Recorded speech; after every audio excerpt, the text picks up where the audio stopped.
Welcome to Bed Crime Stories Podcast. I'm your host, T. Here's wishing you an excellent day. Do me a favor, smash the like button, subscribe to my channel, leave me a comment, you know the drill. And if you want to support the work I do as I'm not monetized, please consider a Patreon membership. You can find out how to do that in the description. Good morning. The Tallahassee Democrat has an article today about Charlie Adelson's appeal. On the same day that jurors found his mother, Donna Adelson, guilty in the murder for hire of her former son-in-law, Dan Markel, the state of Florida filed its answer brief in her son Charlie's appeal. In that brief, they laid out why his conviction should stand in a legal argument that they are saying may echo Donna's eventual appeal. Lord knows Donna's gonna appeal. She wants out of there. Just like Charlie, she is sentenced to life in prison without the possibility of parole. So Charlie filed his appellate brief in May with the First District Court of Appeal. And in his brief, he claimed that Judge Everett erred when he denied a defense request for a change of venue. We all know how the Adelsons feel about Tallahassee, Florida. Defense argued at the time that it was impossible for Charlie to get a fair trial in Tallahassee because of a biased jury pool. However, Assistant Attorney General Robert Charlesley rejected Charlie's argument in a 57-page answer brief that came mere hours after Donna Adelson's trial ended.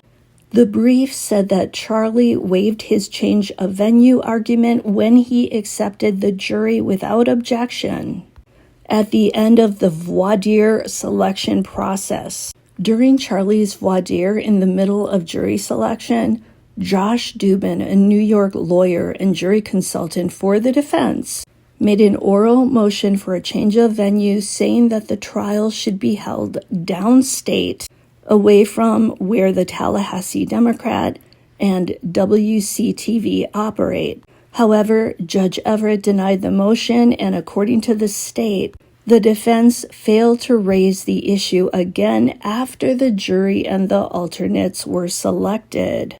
Judge Everett asked Charlie directly if he accepted the jury once the selection process was over, and Charlie replied, "Yes, Your Honor." So apparently Charlie should have said no.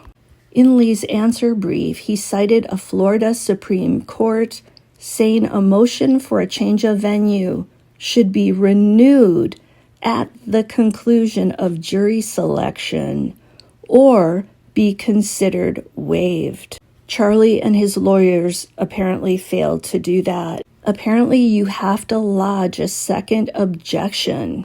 If you don't, you're indicating that you're abandoning your initial objection. To me, that's kind of bad that Charlie's lawyers failed to do that. The state's answer brief says, quote, because Charlie Adelson waived all his objections to the jury, this court should reject Adelson's first argument without reaching the merits, end quote.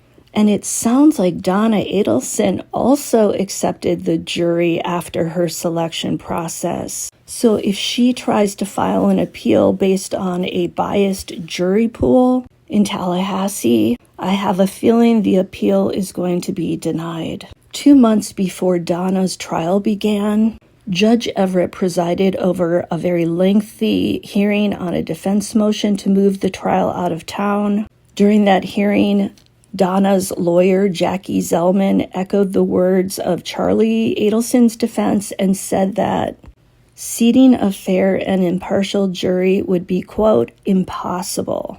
Judge Everett declined to grant that motion, but he did say that the defense could raise the issue again, quote, following an attempt to actually select the jury. Donna did not make the second attempt, apparently. Now, according to this article in the Tallahassee Democrat, in Charlie Adelson's appeal, the state said he failed to comply with a Florida Rule of Criminal Procedure requiring change of venue motions to be in writing and accompanied by affidavits and a certificate that the motion was made in good faith. Adelson's motion, therefore, was legally insufficient, end quote. The state also argued that Charlie failed to show whether pretrial publicity consisted of, quote, straight factual news or inflammatory stories. Most of the prospective jurors learned about Markel's murder through professional news outlets like ABC, CNN, Fox, the Tallahassee Democrat newspaper, and WCTV, a local television station affiliated with CBS. Nothing in the records suggests that these professional news outlets said anything inflammatory about Adelson, end quote.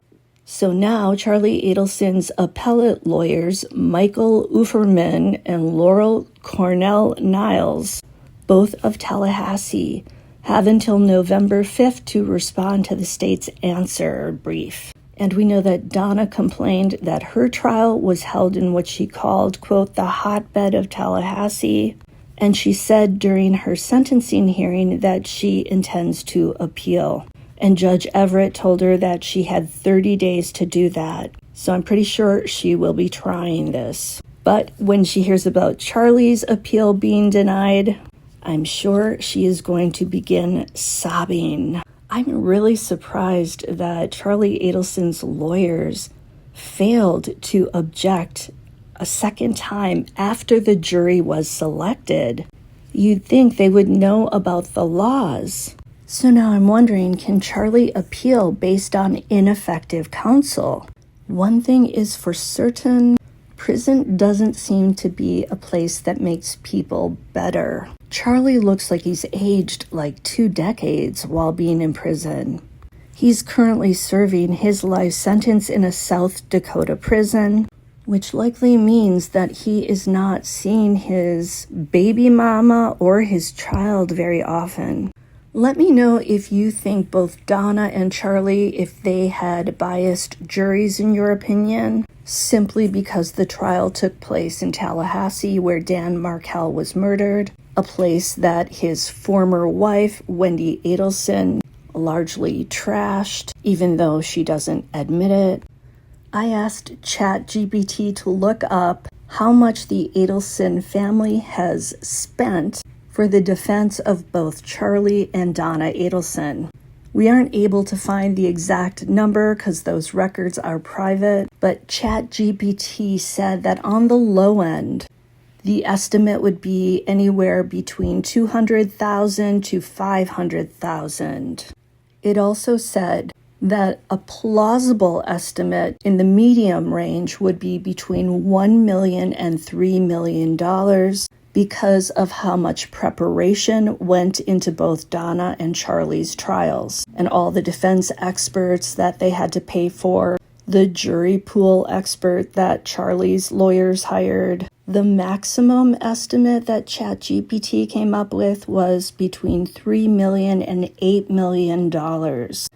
And they're citing travel expenses, hotels, appellate lawyers. If we consider both Charlie and Donna's cases, the estimate would be maybe $400,000 at the low end, up to $16 million on the high end. I doubt it cost them $16 million, but I'm sure they have spent a lot of money, and in my opinion, it would likely be in the millions.